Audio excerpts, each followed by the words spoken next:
प्रभु यीशु मसीह का सुसमाचार। मरकुस 6 अध्याय। वहां से निकलकर वह अपने देश में आया और उसके चेले उसके पीछे हो लिए। सबत के दिन वह आराधनालय में उपदेश करने लगा और बहुत लोग सुनकर चकित हुए और कहने लगे, इसको ये बातें कहां से आ गईं?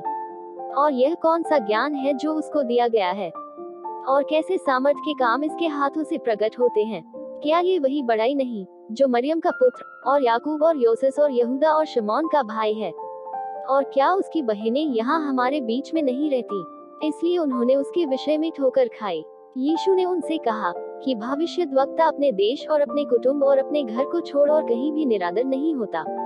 और वह वहाँ कोई सामर्थ का काम न कर सका, केवल थोड़े बीमारों पर हाथ रखकर उन्हें चंगा किया। और उसने उनके अविश्वास पर आश्चर्य किया और चारों ओर के गांव में उपदेश करता फिरा। और वह 12 को अपने पास बुलाकर उन्हें 2-2 करके भेजने लगा और उन्हें अशुद्ध आत्माओं पर अधिकार दिया। और उसने उन्हें आज्ञा दी कि मार्ग के लिए लाठी छोड़ो और कुछ न लो, न तो रोटी, न झोली, न पटुके में पैसे, परंतु जूतियां पहनो और 2-2 कुर्ते न पहनो। और उसने उनसे कहा, जहाँ कहीं तुम किसी घर में उतरो तो जब तक वहाँ से विदा न हो तब तक उसी में ठहरे रहो। जिस स्थान के लोग तुम्हें ग्रहण न करें और तुम्हारी न सुने, वहाँ से चलते ही अपने तलवों की धूल झाड़ डालो कि उन पर गवाही हो। और उन्होंने जाकर प्रचार किया कि मन फिराओ। और बहुतेरे दुष्टात्माओं को निकाला और बहुत बीमारों पर तेल मलकर उन्हें चंगा किया। और हेरोदेस राजा ने उसकी चर्चा सुनी, क्योंकि उसका नाम फैल गया था। और उसने कहा कि यूहन्ना बपतिस्मा देने वाला मरे हुओं में से जी उठा है, इसीलिए उससे ये सामर्थ के काम प्रकट होते हैं। और औरों ने कहा, यह लिया है, परंतु औरों ने कहा, भविष्यद्वक्ता या भविष्यद्वक्ताओं में से किसी एक के समान है। हेरोदेस ने ये सुनकर कहा, जिस यूहन्ना का सिर मैंने कटवाया था वही जी उठा है। क्योंकि हेरोदेस ने आप अपने भाई फिलिप्पुस की पत्नी हेरोदियास के कारण, जिससे उसने ब्याह किया था, लोगों को भेजकर यूहन्ना को पकड़वाकर बंदी गृह में डाल दिया था। क्योंकि यूहन्ना ने हेरोदेस से कहा था कि अपने भाई की पत्नी को रखना तुझे उचित नहीं। इसलिए हेरोदियास उससे बैर रखती थी और यह चाहती थी कि उसे मरवा डाले, परंतु ऐसा न हो सका, क्योंकि हेरोदेस यूहन्ना को धर्मी और पवित्र पुरुष जानकर उससे डरता था और उसे बचाए रखता था और उसकी सुनकर बहुत घबराता था, पर आनंद से सुनता था। और ठीक अवसर पर जब हेरोदेस ने अपने जन्मदिन में अपने प्रधानों और सेनापतियों और गलील के बड़े लोगों के लिए जेबनार की, और उसी हेरोदियास की बेटी भीतर आई और नाचकर हेरोदेस को और उसके साथ बैठने वालों को प्रसन्न किया, तब राजा ने लड़की से कहा, तू जो चाहे मुझसे मांग, मैं तुझे दूंगा।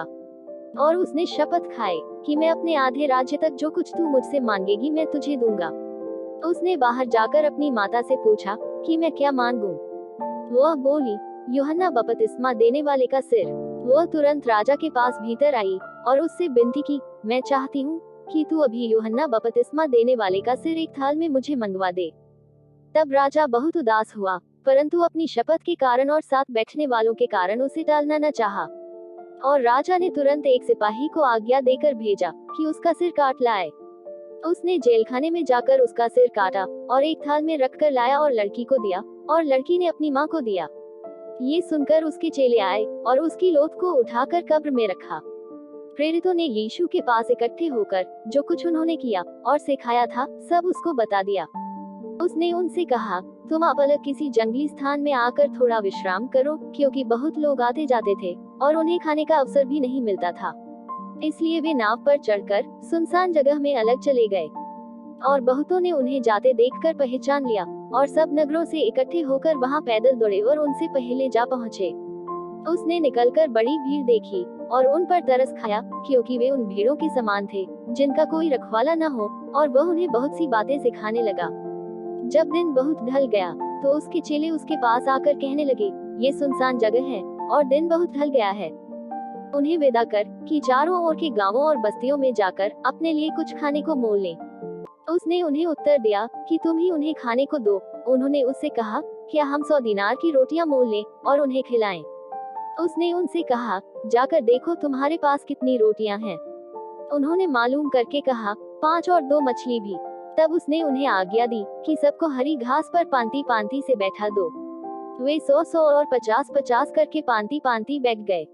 और उसने उन 5 रोटियों को और 2 मछलियों को लिया और स्वर्ग की ओर देखकर धन्यवाद किया और रोटियां तोड़ तोड़ कर चेलों को देता गया कि वे लोगों को परोसे, और वे 2 मछलियां भी उन सब में बांट दी, और सब खाकर तृप्त हो गए। और उन्होंने टुकड़ों से 12 टोकरियां भरकर उठाई, और कुछ मछलियों से भी। जिन्होंने रोटियां खाईं, वे 5000 पुरुष थे। तब उसने तुरंत अपने चेलों को बरबस नाव पर चाया कि वे उससे पहले उस पार बेतसैदा को चले जाएं, जब तक कि वह लोगों को विदा करे। और उन्हें विदा करके पहाड़ पर प्रार्थना करने को गया। और जब सांझ हुई, तो नाव झील के बीच में थी, और वह अकेला भूमि पर था। और जब उसने देखा कि वे खेते खेते घबरा गए हैं, क्योंकि हवा उनके विरुद्ध थी, तो रात के चौथे पहर के निकट वह झील पर चलते हुए उनके पास आया, और उनसे आगे निकल जाना चाहता था। परंतु उन्होंने उसे झील पर चलते देखकर समझा कि भूत है, और चिल्ला उठे, क्योंकि सब उसे देखकर घबरा गए थे।